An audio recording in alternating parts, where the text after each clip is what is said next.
Sveiki, sveiki, mėlyje. Ir štai šiandien vėl trečiadienis ir štai vėl dvi žavios blondinės, aš Ieva. Ir aš Jūratė. Kuku. Kaip visada turim apie ką pakalbėti. Ir šiandien mes kalbėsim ne apie nekilnojamą turtą, apie veido odos priežiūrą. Ir šiandien tema tokia rimta, aktuali šiai dienai. Kodėl brandžios moteris atidėlioja apsilankymą pas veido odos priežiūros specialistą? Nu tai Ieva, dabar tu man pasakyk, ką tu skaitai ta brandi moteris.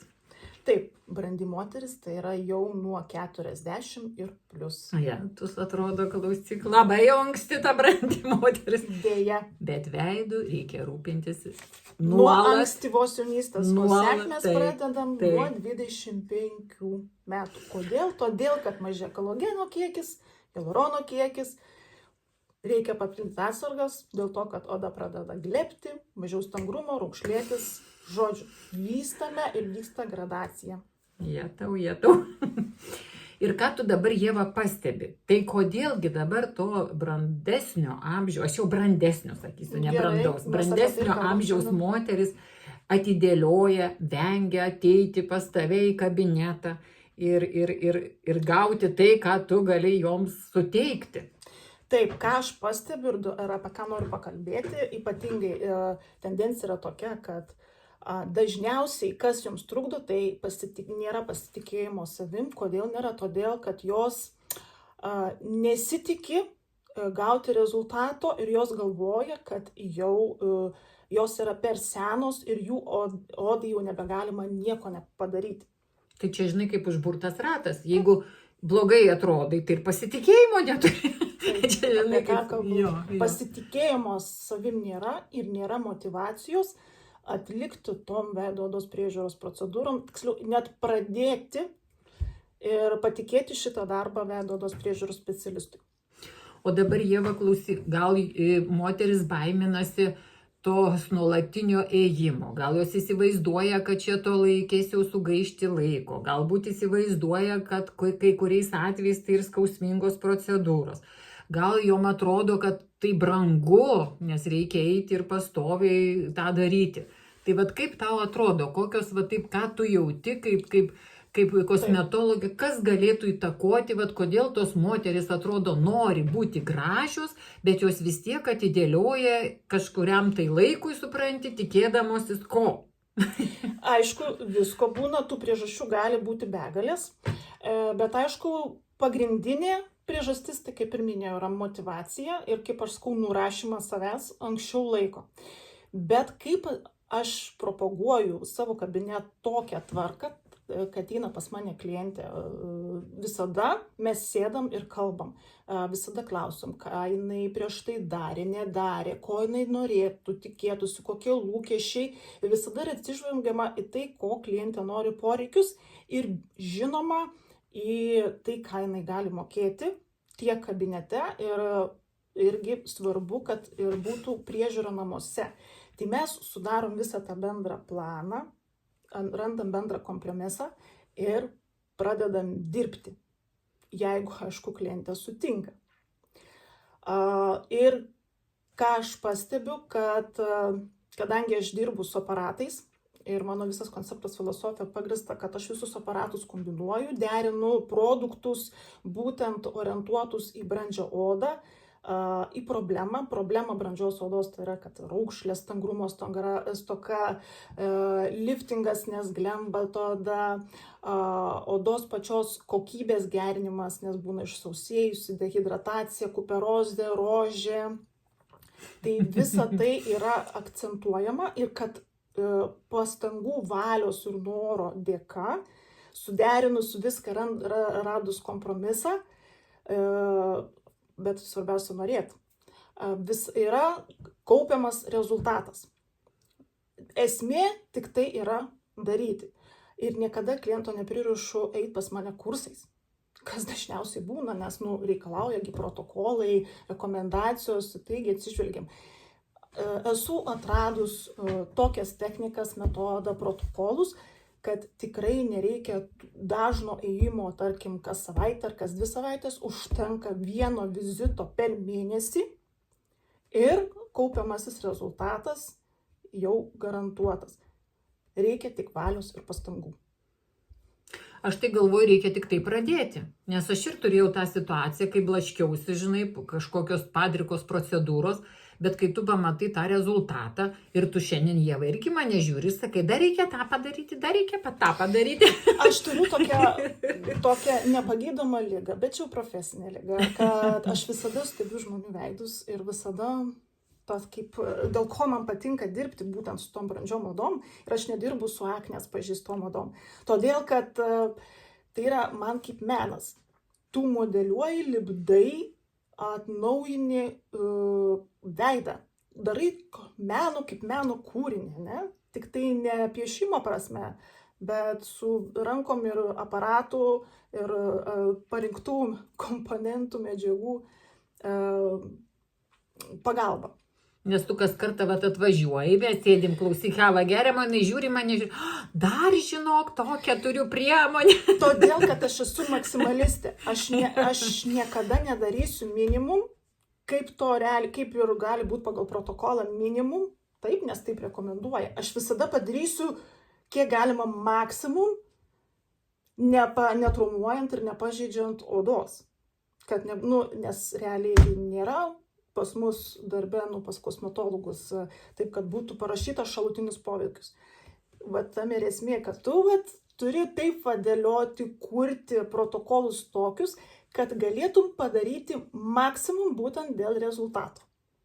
Tai o kuo daugiau tų 40 ++, tai visokių procedūrų papildomų atsiranda. Bet faktas, jeigu, kaip tu sakai, Ieva, ankstesniam amžiuje pradėsi tą daryti, tai tada kuo mažiau reikės ir tų reikalų, nes tu, kaip pasakyt, kaip tu ten sakai, jau ta oda jau pripratusi, jinai jau stangrėja ir žymiai mažiau reikia, kaip pasakytų, vizitų ar priemonių. Paprastesnė priežiūra. Taip. Tai dabar, sakai, Ieva, tos moteris atidėlioja, tai jos jau čia dar galvoja, gal dar tarėsi. Bet tai tada dar kartą tu pasakyk, jeigu jau ta moteris atėjo iki tavęs, jūs jau susistatėte tą protokolą, kaip tu sakai, viską susidėliojot, tai ką dar kartą užakcentuok jinai gauna? Rezultatą. Vienareikšmiškai. Tai jeigu jau atėjo klientė, jinai susidarėm planą, kad jinai lankysis pas mane ir jinai naudos mano parinktus pagal jos poreikius, lūkesčius, odos tipą, problematiką, atrinktus namų priežiūrai produktus, tai vienareikšmiškai jinai gaus rezultatą. Bet dar kartą akcentuoju, kad tai yra laikas, valia, noras, pastangos. Kitas momentas, man žinai, kas Ieva patiko, dabar tai jau mes čia pripratom, bet aš kai tik tai iš tavo kabineto išeinu, jau man Ieva rašo, o kada kitas susitikimas?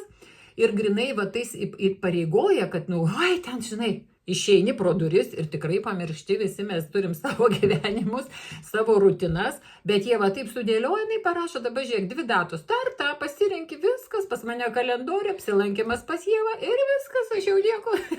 Bet žinok, Jūratė, pas mane tokių yra daugiau ir jos jau įpranta. Taip, man tai čia labai... Viskas gerai, aš atsakinga, pareiginga dėl savo klienčių, visada suku galvą, kaip pakoreguoti, kaip pakeisti, paįvairinti tas procedūras, kad ir domiuosi naujovėm, protokolais, ką galima kombinuoti, produktus maišyti.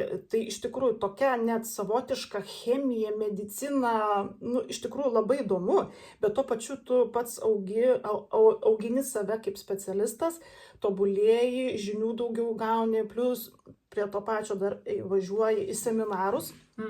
Iš tikrųjų buvau jau pati save nurašęs nuo tų seminarų, nes galvojau, iš tikrųjų liūdna buvo, nes galvojau, niekas nieko naujo nebe atveš šitą Lietuvą, neįves, neišras, nepagamins.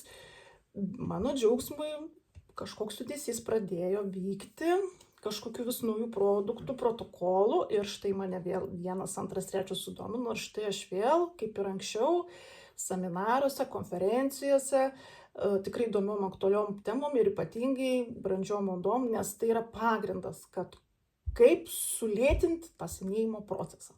Tai va. Ir kitas dar dalykas, Ieva, tu pati irgi minėjai, čia taip atrodo, ateini pas Ievą ir jinai daro procedūrą, ne? Bet mes, moteris, esam blablablam.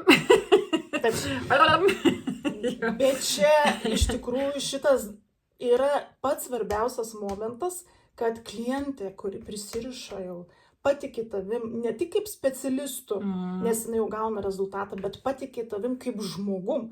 Ir jai motyvacija jau yra, patampa ateiti pas mane, kaip pas psichologą. Todėl, kad mes moteris patys žinom, mūsų pradas apskritai yra kalbėti, išsikalbėti, pasidalinti ir pasiguosti.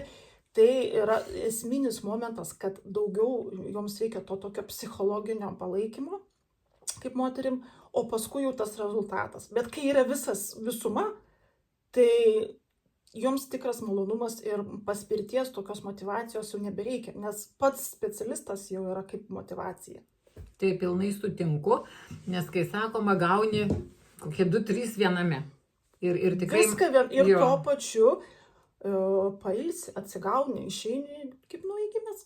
Tai vis tiek kokias 2 valandas užtrunki, tai tu nuo viso pasaulio atsiriboji ir dar kažką apsprendė, ne? Mes kai tai kažką dar nusprendžiam, pasikalbam, turim čia tų ir temų, ir kelionių, ir visokių dalykų. Tai tikrai yra naudinga, vertinga ir aš iš savo patirties tikrai galvoju, jeigu aš galėjau, ta prasme, iš principo, anksčiau viską pradėti, ir nesakau, kad aš jau čia, žinai, kažkokia tobulybė, tobulumui nėra ribų, bet tikrai, jeigu jau būčiau pradėjus žymiai anksčiau, tai žymiai mažiau reikėtų daryti, bet niekada nevėlu. Kada, Ieva, reikia pradėti visą šitą daryti? Kuo anksčiau. Kaip tu sakei, čia ir dabar, kaip tu ten gerai pasakei. Čia ir dabar. Jo, čia ir dabar užsirašai, ateini, pabandai ir nuspręsi, ar tau reikia, ar nereikia. Aš kaip visada sakau, dvėjojat, nežinot, abejojat, nepasitikit. Vienintelis paprasčiausias būdas - tiesiog ateiti ir išbandyti. Aš lojali visiems jūsų pasiūlymams, taip kad... Esi lanksti, negana, kad jeigu netinka Kaunas, yra Vilnius, yra Klaipėda. Tikrai visos yra galimybės, Ieva su savo aparatu po visą Lietuvą blaškosi, klausyk. Su keliais savo aparatais. Su keliais aparatais. Nes man jų negana. Viskas dėl mūsų moteris, dėl mūsų grožio, dėl mūsų veido. Tai ką?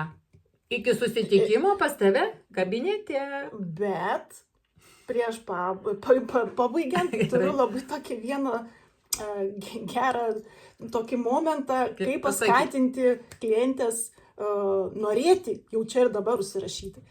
Yra tokia 5 sekundžių taisyklė. Paprasta. Tiesiog suskaičiuojat 1, 2, 3, 4, 5. Ir čia ir dabar užsirašau pas Ievą. Bye bye. Iki.